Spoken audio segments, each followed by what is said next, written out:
Welcome to our market analysis of India. Through this analysis, we've been able to understand more about the cultural norms and dimensions, as well as the political and economic opportunities and challenges. After uncovering what opportunities there are in India, we have found three products that we believe would be successfully implemented and sold in India. We'll start off by looking into the culture of India. India has very strong religious beliefs, which are part of the culture and dimensions in India.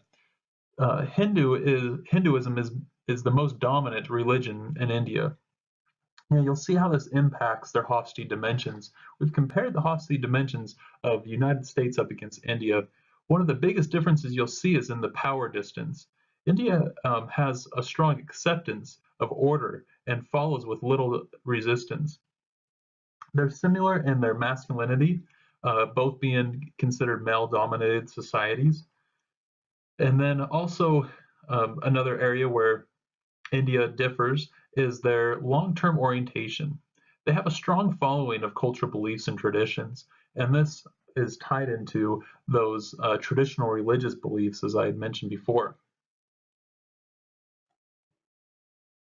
Now take a look at India's history and how that can have an impact on their culture. India was once colonized through Great Britain. They liberated themselves through peaceful means and by following Mahatma Gandhi. India's rich history and cultural background have placed them in a position to launch aggressively into the future. Culturally, the country remains primarily peaceful, having overcome such trials. So now that we've talked about these different cultural norms and dimensions of India, how can we use this to our advantage as we're doing business there? One of the most important things is the way that we negotiate with the people of India. There's a few key factors we'll want to consider. When it comes to results, the Indian people will tend to focus on results as a whole instead of as individuals. That will often come across in their communication styles as well. Culturally, the Indian people are very peaceful and would rather avoid conflict than voice their opinions. This is going to be very important when it comes to getting the final details and making a decision. Now, India is considered a very religious group, as I've mentioned, with 80% being Hindu and 12% Muslim. Now, these religions believe that the left hand is very unclean, and often physical touch is considered inappropriate. We'll want to consider that in our communications with them. Um, as we factor in these traditions and their devotion to family, getting clear expectations, and the ways we can communicate, these will really help us with our negotiation skills as we move forward. Now we'll learn about the government and politics and how this will impact our ability to do business in India. In 1991, the prime minister was assassinated, and Congress quickly stepped in. And over time, they initiated an economic reform and liberalization. This opened India's economy to global trade and investment. The country was on its way to great economic growth with its business-friendly growth agenda. Well, now we fast forward to 2014. There's a new prime minister in place, and this election has created a lot of economic turmoil and has greatly slowed investment in India. Based on the World's Bank of Ease of Doing Business report, India has been ranked 186 out of 189 countries. There are a lot of processes and licenses needed to be able to do business in India, a lot more than what we're used to in the United States. Now, we can still move forward, and there's a lot of opportunity in India, but we'll want to consider these often laborsome processes we'll have to go to set up business in India. As we move forward to do business in India, it's important to understand how their economy ranks. India currently ranks 143rd in the world rankings when it comes to economic freedom. India is below average on all 12 rankings. Really, if we're going to find success in India, it's very important that we have a well thought out and executed plan when it comes to investing and doing business there. The business regulatory environment in India is definitely different than what we experience in the United States. It's longer to start a business, there's more steps, and the profits are taxed at a higher rate in India. Now, the enforcement of contracts, if we have to enforce a contract, the legal system is a lot more drawn out in India. And so we'll want to make sure that our contracts really are very enforceable and very detailed from the beginning, hopefully avoiding this process of having to go through the legal system of enforcing a contract. Now, India is a member of the World Trade Organization since 1995. Being a member of this World Trade Organization gives a sense of security when it comes to trading or importing or exporting from India. Now, the trade barriers that we've found is they do have high tariffs on the imports of oilseeds, fats, and oils, coffee, and tea. Now, they do have their lowest tariffs on imports are on textiles and electronic machinery. You'll see how that has helped direct us towards some products that we think would be good to do business in India. Potential sectors for investment in India we've found are education services, different machinery and equipment, safety and security, telecommunications equipment, textile machinery. Through these different areas, we found a common theme of more progressive ideas and equipment. India is still considered a third world country, and so a lot of these things are really new equipment, new services are starting to progress the country more into the future.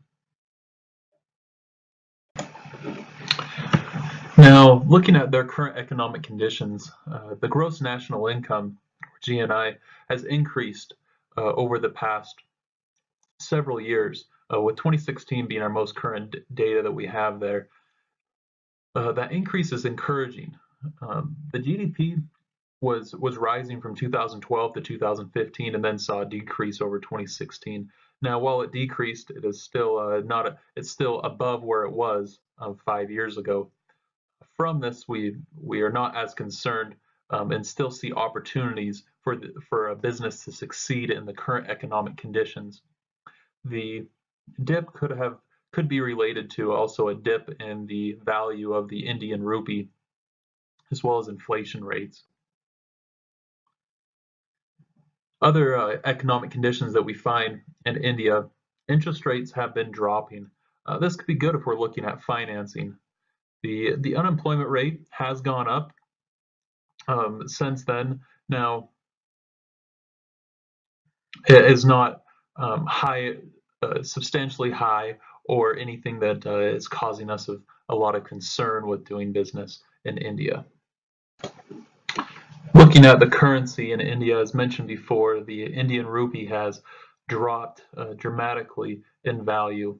Currently, the Indian rupee trades for 66 rupees to $1 US. These will be things we'll want to consider as we do business there, and especially as we're trying to convert rupees into dollars for our purposes. And India does have a very huge trade deficit right now, where they are importing a lot more than they are exporting out of India.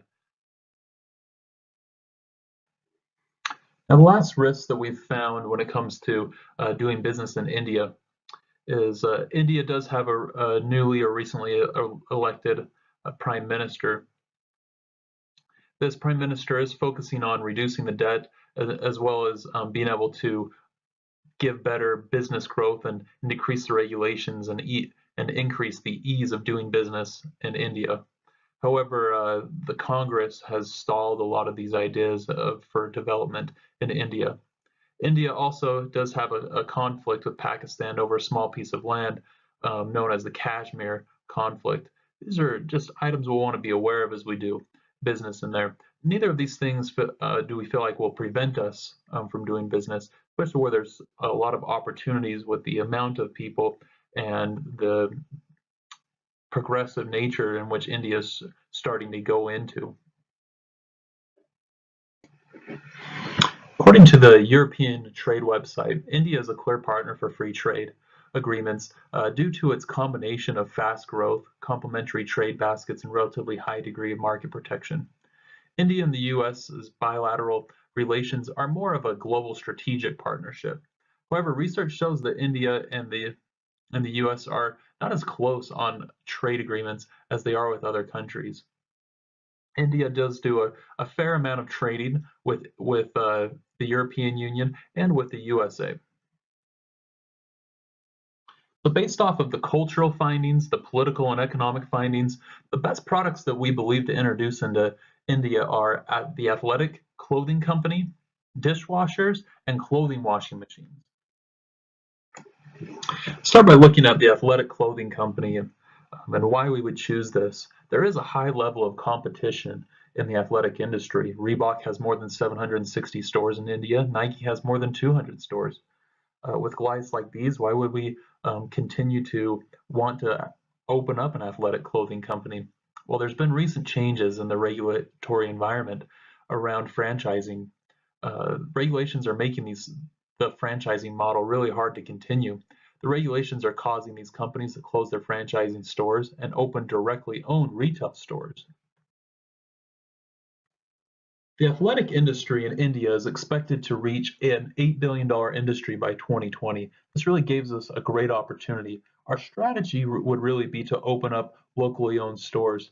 We plan to produce our products in India instead of the United States. This way our material and labor costs could be lower and give us a greater profit margins. We'd also want to keep the price affordable for our clients. If we did have to import any items of textiles into India, there are very low tariffs on those products as well.